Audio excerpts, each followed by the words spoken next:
E aí, sabe aquela história de que de boas intenções o inferno está cheio? Pois é, hoje a gente vai fundo numa ideia parecida, mas com um peso histórico gigantesco. Vamos mergulhar em uma das obras mais impactantes do século XX, O Caminho da Servidão, de Friedrich von Hayek. É um livro que, olha, nos desafia a repensar a relação entre liberdade e poder. Essa é a pergunta no mínimo provocadora que Hayek jogou no mundo em 1944. Pensa no contexto. O planeta estava no meio da Segunda Guerra Mundial, com regimes totalitários no auge. Era uma pergunta bem direta e urgente para a época. O argumento dele era que o abandono gradual da liberdade econômica estava, na verdade, construindo uma estrada bem perigosa. Um caminho que, no fim das contas, poderia levar à perda de todas as nossas liberdades, tanto as pessoais quanto as políticas. Ok, para a gente entender bem o raciocínio do Hayek, vamos começar pelo coração do argumento dele. Esse conflito que ele via como inevitável entre o planejamento central da economia e a liberdade de cada um de nós. Para pensar. Para conseguir executar um plano gigante para toda a sociedade, uma autoridade central precisa ter o controle dos recursos, precisa dizer para onde a economia vai. E o que acontece com isso? Inevitavelmente, os planos, os sonhos e as vontades de cada pessoa acabam ficando em segundo plano. Então, Hayek basicamente coloca esses dois sistemas frente a frente. De um lado, o planejamento central, onde um pequeno grupo decide por todo mundo, e do outro, a livre concorrência, que para ele funcionava como um grande sistema que se autoajusta, sem precisar que alguém mande ou obrigue. E é aí que a coisa fica mais séria. Para Hayek, quando o Estado assume o controle total da economia, o indivíduo vira só uma peça na engrenagem, sabe? Um instrumento para alcançar objetivos maiores, como o tal bem social. E com isso, as liberdades civis e políticas acabam sendo as próximas a serem sacrificadas. E aqui vem um dos alertas mais pesados de Hayek. Essa concentração de poder cria um sistema onde, segundo ele, os piores chegam ao poder. Ué, mas por quê? Porque num sistema que exige obediência cega a um plano único, quem acaba se destacando? Justamente as pessoas dispostas a passar por cima da moral, a usar a força, são elas que acabam subindo na hierarquia do poder. Essa frase é forte, né? O ponto crucial aqui é que, na visão de Hayek, a ferramenta final para garantir que um plano central seja seguido é a força bruta, a coerção.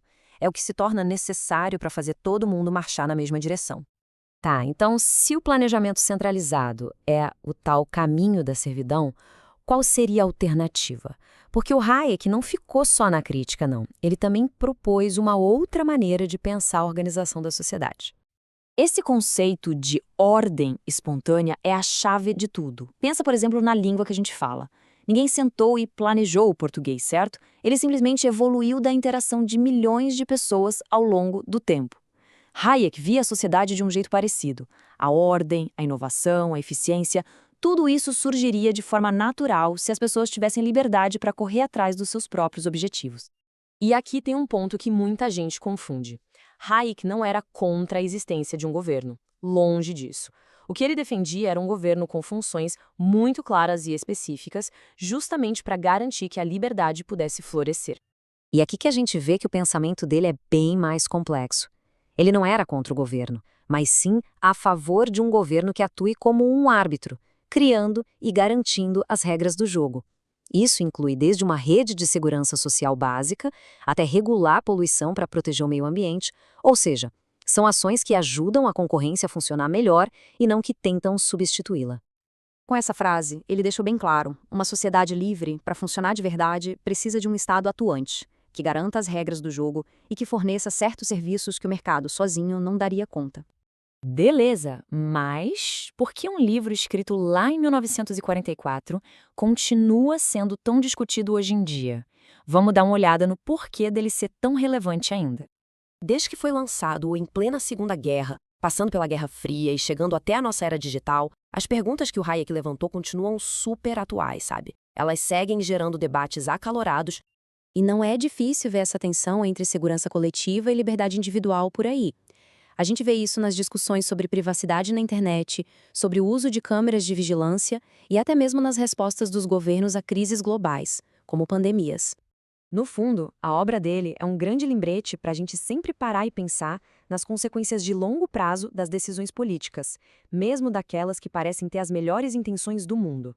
É um convite para a gente pensar criticamente sobre onde termina a liberdade e onde começa o controle.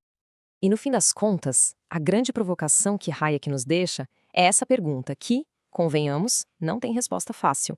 Onde a gente traça a linha entre liberdade e segurança? É uma reflexão que continua tão importante hoje quanto era em 1944 e que nos força a decidir, continuamente, que tipo de sociedade a gente realmente quer construir.